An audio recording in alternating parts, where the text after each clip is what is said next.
Assalamu alaikum. A very happy, lovely morning. Dear students, how are you all? Fine, very good. जनाब क्या कर रहे हैं आजकल आप लोग? भाई स्टडी कर रहे हैं, ठीक है। और क्या स्टडी कर रहे हैं हम? चैप्टर 4 टीपू सुल्तान। भाई आप लोग को पता है कि हमारे जो मुस्लिम लीडर्स थे वो कितने ब्रेव थे। क्यों ब्रेव थे? क्योंकि भाई उनका पूरा जो यकीन था वो सिर्फ किस पर था? अल्लाह की ज़ात पर।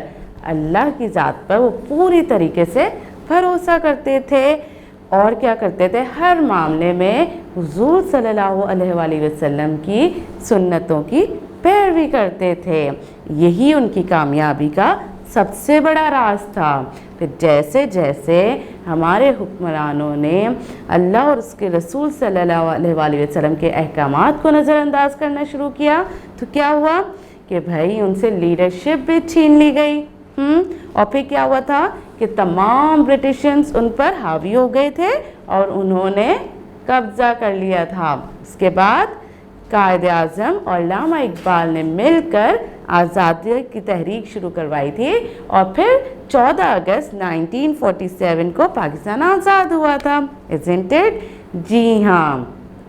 आज हम क्या करने वाले हैं भाई? आज हम थोड़ा सा सिविक स्किल को डिस्कस करेंगे। आपको पता है कि हम जिस सोसाइटी में रहते हैं, जिस माशरे में रहते हैं, वहाँ पर रहने के कुछ रूल्स एंड रेगुलेशंस होते हैं जिन्हें हमें फॉलो करना पड़ता है। अच्छा, आज हम कौन सी सिविक स्किल डिस्कस कर रहे हैं भाई? Deal with feelings in a positive way. अच्छा देखें, मिस्बत सोच यानी कि पॉजिटिव थिंकिंग बहुत इम्पॉर्टेंट है हमारी लाइफ में। आपको पता है हमारे करियर में, स्टडीज़ में, एजुकेशन में, चाहे लाइफ का कोई भी पहलू हो, कोई भी मोड़ हो, positive thinking is very necessary. मिस्बत सोच हमेशा हमें अपनी रखनी चाहिए। इससे क्या होता है कि हम खुद ब खुद फिर कामयाबी की तरफ जाते हैं। अगर हम नेगेटिव सोच रखते हैं तो उससे क्या होता है कि हमें वो नेगेटिव सोच जो है वो हमें आगे नहीं बढ़ने देती, वो वहीं पर हमारे पाँव जमा देती है। इसलिए हमें क्या करना है, हमें हमेशा पॉजिटिव वे में सोचना है, यानी हर चीज़ के बारे में अच्छा सोचना है। ठीक है प्यारे बच्चों, अब हम बुक में देखते हैं कि हमें क्या बताया जा रहा है पॉजिटिव थिंकिंग के बारे में। ठीक है जी जनाब, open page number 29। Very good.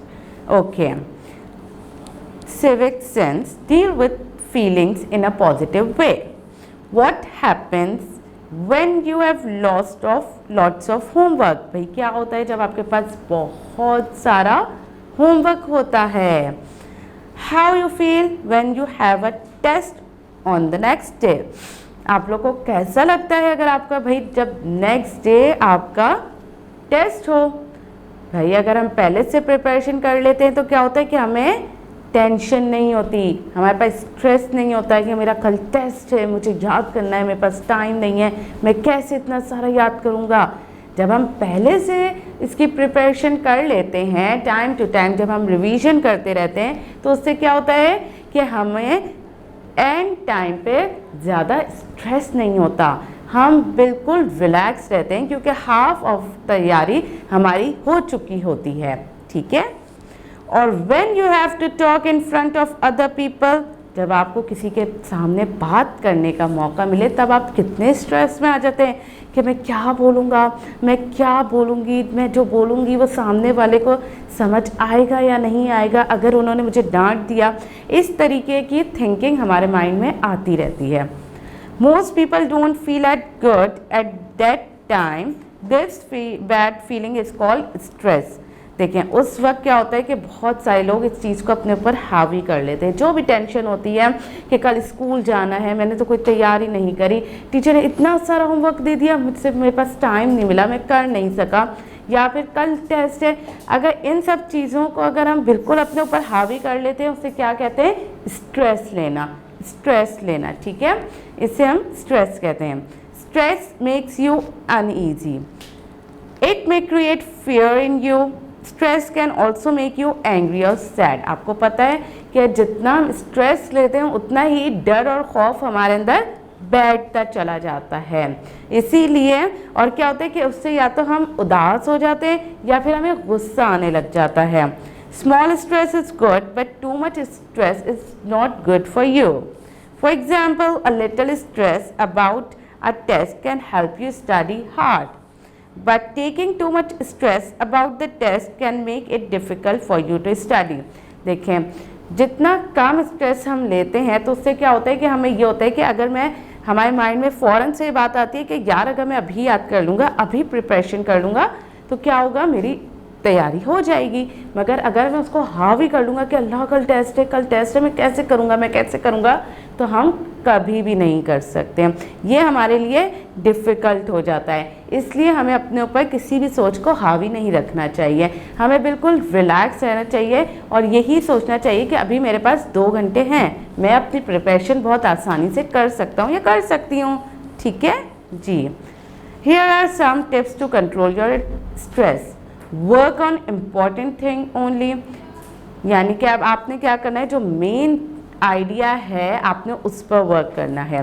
Don't try to be perfect as no one is perfect. हमें ज़्यादा स्मार्ट नहीं बनना, ठीक है, कि हमें यही अपने माइंड में रखना है कि इस दुनिया में कोई भी परफेक्ट नहीं है। Get a good night sleep, और हमें क्या करना है, अपनी नाइट की स्लीप, जो रात की जो नींद है, उसे भरपूर तरीके से पूरे वक्त पर सो जाना है ताकि हमारी नींद पूरी तरीके से पूरी हो जाए और फिर हम सुबह फ्रेश उठेंगे। Take time to relax, do some simple exercises. सुबह उठ के आप छोटी मोटी सी हल्की फुल्की सी एक्सरसाइजेज कीजिए। टेक अ प्रॉपर डाइट, सुबह उठ के नाश्ता कीजिए, वक्त पर खाना खाइए, रात का खाना वक्त पर खाइए, और उससे क्या होता है कि आपकी डाइट जो है बिल्कुल नॉर्मल रहती है। थिंक अबाउट गुड थिंग्स, हमेशा पॉजिटिव सोचिए। Solve the little problems on time, और ये कोशिश कीजिए कि आप उस टाइम में ही अपनी प्रॉब्लम को सॉल्व कर लें। प्रैक्टिस सॉल्विंग प्रॉब्लम्स और asking others for help instead of complaining and building stress. Relax, take deep breath, believe in your self. अब आपने क्या करना है, बजाय से कि आप स्ट्रेस लें, आप दूसरों से मशवरा कर सकते हैं, आप अपने पेरेंट्स से मशवरा कर सकते हैं, आप अपने फ्रेंड्स को फ़ोन करके उनकी हेल्प ले सकते हैं ताकि आपका टाइम भी बच जाए और आप बहुत आसानी से उस प्रॉब्लम को ओवरकम कर सकें। ठीक है, आप रिलैक्स रहिए, लंबे लंबे सांस लीजिए और अपने आप पर यकीन रखिए और अपने साथ साथ अल्लाह की ज़ात पर भी पूरी तरीके से यकीन रखिए। ठीक है, take the one that you feel when you are stressed out but I have a lot of stress. अच्छा, आप सोचिए कि आपके पास बहुत ज़्यादा स्ट्रेस है तो आप कैसा फील करते हैं। आपको हेडेक होता है, स्टमक एक होता है यानी पेट में दर्द होता है, लॉस ऑफ स्लीप, रात को नींद नहीं आती, अपसेट हो जाते हैं, आप उदास हो जाते हैं, क्राइंग, रोने लग जाते हैं, या फिर शाउटिंग, हिटिंग, चीखने चिल्लाने लग जाते हैं या मारने लग जाते हैं, क्वाइट हो जाते हैं, ईटिंग मोर, बहुत ज़्यादा खाने लग जाते हैं, नॉट ईटिंग, खाने का बिल्कुल दिल नहीं चाहता, नर्वस हो जाते हैं। अब आपने इसमें से टेक आउट करना है कि आपको क्या होता है जब आप बहुत ज़्यादा स्ट्रेस में होते हैं। Complete the sentences, feelings are not good और bad, they are just happy and sometimes sad, और फीलिंग्स आर नॉर्मल। अच्छा, अब बताइए कि फीलिंग्स आपकी नॉर्मल कब रहती है। ठीक है, आई फील हैप्पी व्हेन, आपको कब जो है आप बहुत खुश होते हैं, जब आप वक्त पे अपना काम कर लेते हैं, इज़न्ट इट? जी हाँ।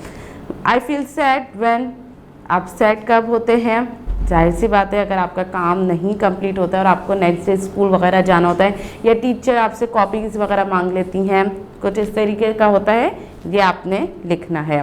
आई फील एंग्री, आपको गुस्सा कब आता है, जब कोई ज़्यादा मजाक कर ले आप लोगों के साथ, इस तरीके से जो भी सिचुएशन होती है वो अब आपने लिखना है। आई फील लोनली, जाहिर सी बात है जब आपके फ्रेंड्स नहीं होते हैं तो अब आप अपने आप को बहुत अकेला महसूस करते हैं, इज़न्ट इट? जी। आई हेट इट व्हेन, आपको किस चीज़ से नफ़रत होती है। आई लव इट व्हेन, जब आपके फ्रेंड्स वगैरह आ जाते हैं, आप बहुत ज़्यादा इन्जॉय करते हैं, तो यही ज़्यादा मोमेंट होते हैं जो हम अपनी लाइफ में इन्जॉय कर रहे होते हैं और इन्हीं से हमें बहुत ज़्यादा प्यार होता है, इज़न्ट इट? जी जनाब। अब आपने क्या करना है भाई, अब आपने अपनी टीचर के साथ ये थोड़ा सा डिस्कस करना है, जो एक्सरसाइजेज बुक में दी गई हैं उन्हें आपने सॉर्ट आउट करना है, ठीक है। और क्या करना है प्यारे बच्चों, अपना बहुत ज़्यादा ख्याल रखिएगा। Have a nice day. अल्लाह हाफिज़।